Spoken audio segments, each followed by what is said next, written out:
Okay, so this is going to be a little video on data subsetting and just to kind of get you up and running with how to do it. It's pretty straightforward. So inside our project, we are going to live inside this little data subsetting area. The 99% of the, or not, maybe not that much, 90% of the work is actually going to be done in data subset. So first of all, just make sure you are connected to a travel source, and that you've got also connected to a data target. Now, our data target is where we're going to enter data, or it's going to end up. So it's typically wise at this point for this piece, if you come in here, right mouse click and just copy a set of truncate statements and just paste them in and run them. Alt A on the keyboard will run them all, and it's just going to clear out this database so it's empty. So if you have had a bit of a play around, just make sure you kind of got an empty database space so we don't run into any issues later on. So that's all cleared out. Thank you very much. What we're then going to do is we're going to choose data subset and design extracts and transactions. At this point, it's going to ask for your server details, port details, so on and so forth. Now I'm actually going to name my server, as it were, so I'm going to fully qualify it. I can't honestly recall what it is, so if I just come and take that from there, stick that in and save. What this will do is it will validate that it can connect to the various areas. If you get any errors at that point, you may have to do a bit of debugging. Sometimes you may get a message twice as it tries to connect into the repository, so make sure your repository details are correct. And also just validate that your the connection, so your server name, port, username, password, all that sort of stuff is valid. You can launch GT subset from C86, Grid Tools, GT Data Maker, and in here there is a GT subset executable, and that's also in program files, so you can go and grab that from there as well. So we're going to go and choose our schema. So in this case, for me, it's DBO. What we're essentially looking to do is to learn from that profiling that we did earlier as to what tables we might want to cut down and how we want to export data, whether we want to reduce the amount of data to be extracted from certain tables, and the best ways of going and doing that. Now I'm going to stick with my people tables. Again, for a real customer and a real environment set, you do a bit of investigation as to table size, quantity, blah, blah, blah, all that sort of stuff. But for this, we're just going to focus on people. What the tool will do is it will essentially figure out any existing relationships that we've built here. If you have no relationships, you can build them either manually, you can come in and add a link and do all this. If you've previously done it as part of your profiling exercise, you can come to utilities, copy relationships, and essentially it will get relationships and load them in for you. So by clicking down on the relationships you're interested in, that'll go and do that. Now that's a phony relationship that we made last time, so I'm going to ignore it. So we've got foreign keys going on here, some blue, some red. Red is essentially saying that is the countries is actually the parent of people. Typically you would remove red relationships because the data hierarchy is, you'd kind of want to start with countries. In this sense, what I'm going to do is just a bit of trimming of this tree. So I'm going to remove my red relationships. I've got itineraries coming in twice. That'll be because there's two different data relationships in there. And I'm actually just going to remove this link from this extract as well. So we're just working with one table. Now, what you can do is expand on these trees, and any table that is included inside this tree will be included in the subset. You get a choice then to work what basically you want to do with all of the other tables, but in this sense we're going to work with the tables that we've got. And actually what we'll do is we'll apply some SQL in here to say where my ID is less than 30. Those are the only records that I want you to bring through. Now there is a row count kind of like a fetch, sorry, so it'll only fetch up to 40 rows. You can change that if you want. That's just for performance, so you're not pulling through back everything. If when you're doing these queries sometimes you don't get things coming back, it's worth just playing around with that row count or checking it in a inside TDM so that you can actually validate that there is some data there. So some really important things that you've kind of got to remember. First things first, we want to save this extract. You can't do anything with it until you've saved it. So first things first, I'm just going to call this one people. Feel free to give it a more imaginative name. You'll notice this is going into my project and it's saving at that data subsetting layer. So if you don't get this, make sure that your data group properties for GT subset is set to GT subset. So by setting that, it exposes it into GT subset, and when I save it, it will actually save me a little guy in here now. So now I have the knowledge that I've gone extract. And you can name them, you can put proper descriptions in, so on and so forth. You can relaunch them from here. You can open them in GT Diagrammer. There's quite a bit of stuff that you can start to play around with here. Once you've saved it, the next thing that we will typically do is choose how we want to run our subset. So it's very important to note that GT subset doesn't actually run anything. We just build the scripts. We build the ability to be able to go and execute. Okay, so one of the ways that we could do it is just via direct SQL inserts. Because we are on the same server, that would work absolutely fine, or at least I am. You could do export and imports, which is probably what I'll do, or you could do export merge or scrambled extracts. So scrambled extracts is going to be one with some masking associated to it. So for the moment, I'm just going to do a server export import. Click the play button. There's what I would say is there's a lot of functionality inside data subset. For the moment, I'm not going to go through it all. This is just to give you obviously a bit of a walkthrough on how to do things. But things like building some SQL, it's got a SQL builder inside here. It's got ways to go and reconnect to different databases.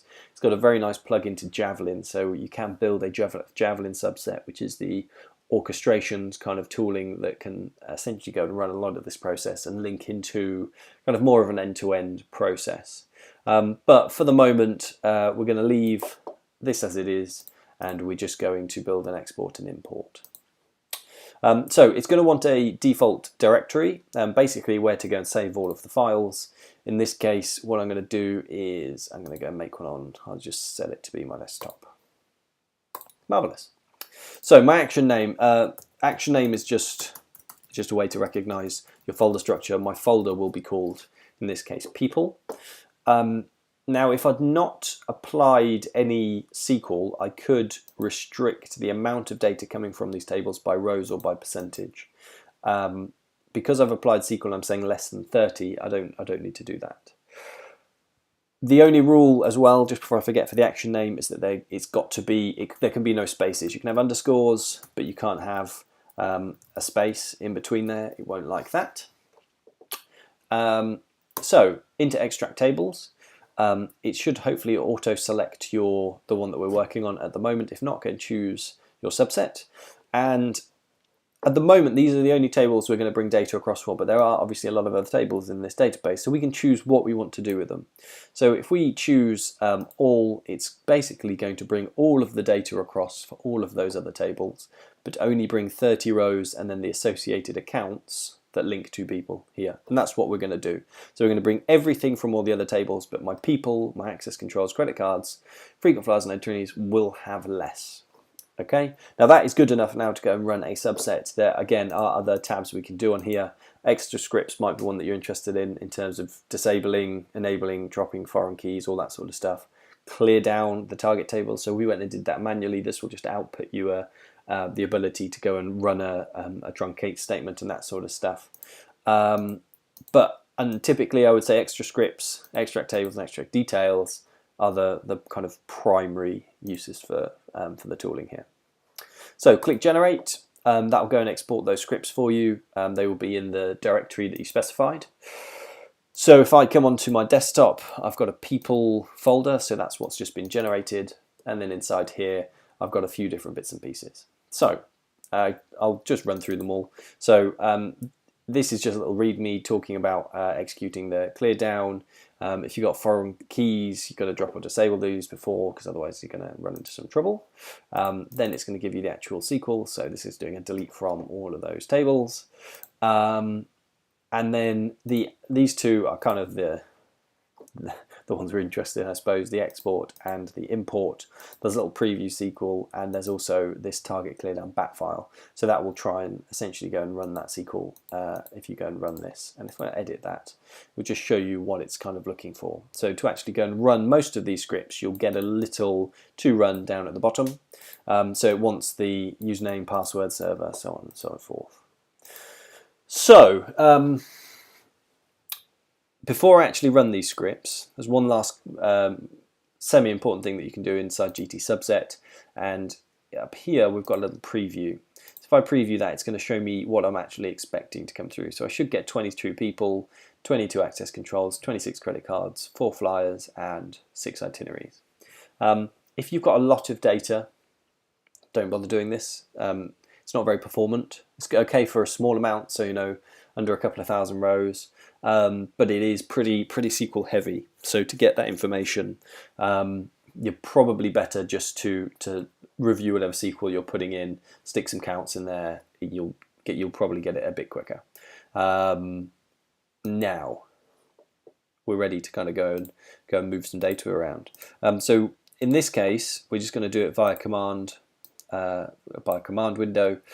If you hold Shift, right mouse click in the space, you can open a command window here, like so. And we want to first get the export.bat. If you hit enter, it won't actually run it. It will just tell you what it wants. So in this case, it wants the name of the bat file. It wants a username, it wants a password, and it wants a server. Or you can use trusted and then the server name. So in all honesty, I don't know if I've set mine up to be a trusted server. It is localized, so we will certainly find out. Like so. And you see that's just running through and exported those various records. Inside my people table, I've now got some log files. And if we just check one of these log files, it's not able to access travel. Okay, so it's not a trusted server, so I'm going to have to put in my username and password for it. Not a problem. So same kind of thing. As I've got now, I've got more files in there, so I'm putting in. See if I can just get like so. So I need to put in my username, which is SA. My password, which I believe is that.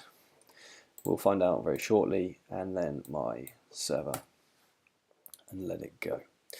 Now I get the feeling that my username and password was wrong there. So, oh no, there we go. So that's gone, and it's, you'll see here we've got associated dump files. So on each of these we're getting some records out, which is marvelous. So those dump files can now be picked up, moved to, so typically you wouldn't have a production instance and a test instance on the same box. I'm obviously very lucky in the sense that I've just got a localized VM with everything on it. But typically these files will then get picked up, or you'd be doing this maybe on a network share or something like that, but they get FTP'd around the place to go and be loaded. So next thing to do is to run the import. So it's after very similar credentials, except this time it actually wants to know the database and schema that we're going into. So in this case, again, SA, password, like so. We need to put in the server and also the database it's going into, like so. So you'll see there starting to copy, and it's putting in those various rows across. So now if I actually come into my little data target, we'd previously cleared this thing down, so we should have, excuse me, if you click this little guy to open up that middle window, you get a count option. I'm going to go and count. And there we go. So we got some records coming across. So people should be 22, credit cards 26, access controls 22. Itineraries was another one with 6 people. So that data's been moved. Lots of it's been moved in bulk, but my other various bits have been kind of chopped down. That process is very similar depending on, so it doesn't really matter it doesn't really matter what process you follow. That's what I'm trying to say there. So it's the same whether you use direct SQL, whether you use scrambled extracts. They may just be after different things. They might have to be after some data scrambling, so it might need a transformation map, which we've not covered yet. It might need some more details in terms of where we're going and what we're doing, but as long as you put your action name in, as long as you choose your various piece, it will tell you what's kind of missing. So that's all I wanted to cover in terms of database subsetting. Any questions, anything outstanding, obviously please let me know. But that's just kind of a quick one-on-one on database subsetting.